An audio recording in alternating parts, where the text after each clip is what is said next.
तो प्यारे साथियों, आज शिक्षक दिवस या परम पूजनीय डॉक्टर सर्वपल्ली राधाकृष्णन के जन्म दिवस के इस पावन अवसर पर मैं आपके सामने कुछ पढ़ाने के लिए नहीं आया हूँ, बल्कि मैं कविता के माध्यम से अपने जीवन में आए शिक्षकों के प्रति आभार व्यक्त करने के लिए हाजिर हुआ हूँ।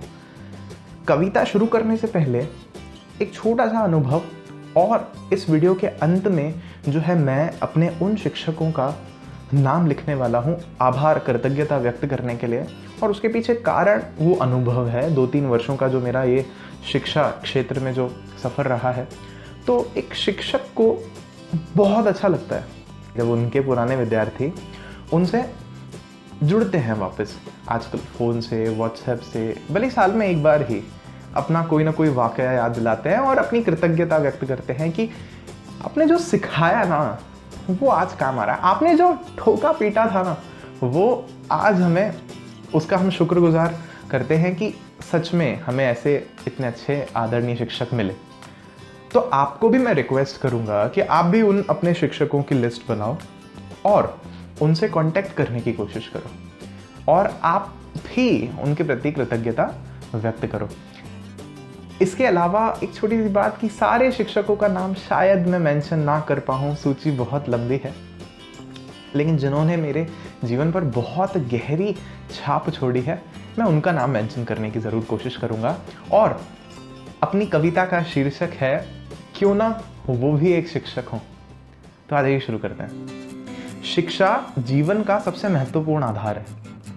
शिक्षा जीवन का सबसे महत्वपूर्ण आधार है, तो फिर शिक्षक का स्थान जीवन में सबसे महान है। तो फिर शिक्षक का स्थान जीवन में सबसे महान है। लेकिन आज के इस दौर में शिक्षक कौन है, इस पर थोड़ा संशय है। लेकिन आज के इस दौर में शिक्षक कौन है, इस पर थोड़ा संशय है।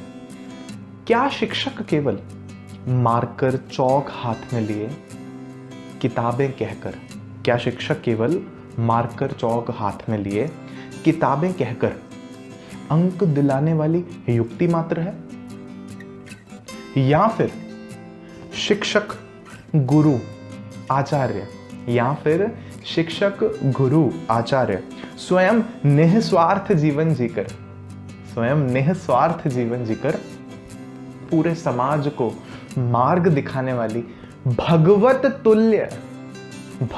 तुल्य उपाधि के समान है। यदि शिक्षक का इतना महत्व है, तो यदि समाज में शिक्षक का इतना महत्व है, तो फिर क्यों ना देश के प्रथम नागरिक से लेकर एक कलाकार, एक वैज्ञानिक, एक व्यापारी, एक किसान, प्रत्येक व्यक्ति अपने जीवन में पहले एक शिक्षक हो। क्यों ना प्रत्येक व्यक्ति अपने जीवन में पहले एक शिक्षक हो। क्यों ना हमारा आपका उद्देश्य, हमारा आपका जीवन का उद्देश्य एक सफल शिक्षक बनना हो। क्यों ना शिक्षक हमारे समाज की बैकबोन हो। क्यों ना शिक्षक हमारे समाज की आधारशिला हो। क्यों ना आपका हमारा जीवन सीखने सिखाने के इस यज्ञ में एक आहुति मात्र हो। क्यों ना आपका हमारा जीवन सीखने सिखाने के इस यज्ञ में एक आहुति मात्र हो। क्यों ना शिक्षक का स्थान इस समाज में, इस संसार में सर्वोत्कृष्ट सर्वोपरि हो। क्यों ना शिक्षक का स्थान जो हमेशा से रहता आया है अब भी फिर से इस समाज में सर्वोत्कृष्ट सर्वोपरि हो। क्यों ना कुछ क्षण के लिए ही सही आपने जो अच्छा सीखा है किसी को सिखाएं, उनसे कुछ अच्छा सीखें, कुछ क्षण के लिए ही सही। क्यों ना आप भी एक शिक्षक हो और वो भी एक शिक्षक हो। क्यों ना आप भी एक शिक्षक हो, वो भी एक शिक्षक हो। Thank you. लास्ट में अपने जो शिक्षक बनने के सफ़र में मैं अपनी आदतों से बाज तो आने वाला हूँ नहीं।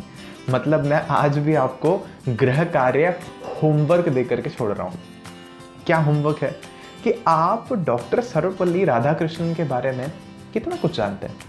केवल इतना कि वो हमारे देश के जो हैं राष्ट्रपति रह चुके हैं। और क्यों, उनके व्यक्तित्व में ऐसा क्या था, उन्होंने विश्व में हमारी भारत भूमि का परचम लहराया है, उन्होंने कितना कुछ हमारे देश के लिए किया है, आप कितना जानते हैं? क्यों उन व्यक्ति के जीवन जन्मदिन पर हम शिक्षक दिवस बनाते हैं? क्यों? तो आपको ढूंढना है और स्वयं को तृप्त करना है। इस ज्ञान की एक सफर में स्वयं को तृप्त करना है। वैसे मैं आपसे नहीं कहता हूँ वीडियोस को जनरली शेयर करने के लिए, लेकिन फिर से वही, क्यों ना कुछ क्षण के लिए ही सही, आप भी, हम भी और वो भी शिक्षक हों, अच्छा सीखें, अच्छा सिखाएं। तो इस वीडियो को आप शेयर कीजिए। Thank you.